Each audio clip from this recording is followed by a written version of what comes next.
Is it better to not sleep and doing worship the whole night of Ramadan, or is it better to sleep a bit and then wake up and worship? It is best to do what is normal and good for your body and for your daily routine.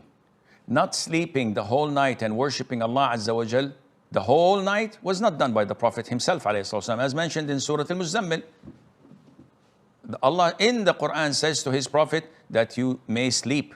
You may pray half of the night or 2/3 of the night, but you may sleep. You have to sleep.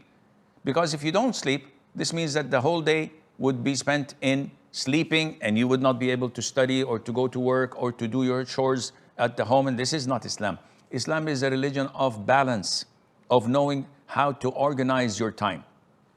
The last 10 nights of Ramadan is a different story, because this is 10 nights throughout the whole year where you are trying to detect Laylatul Qadr, so you spend your time in dhikr, salat, Quran, and the likes.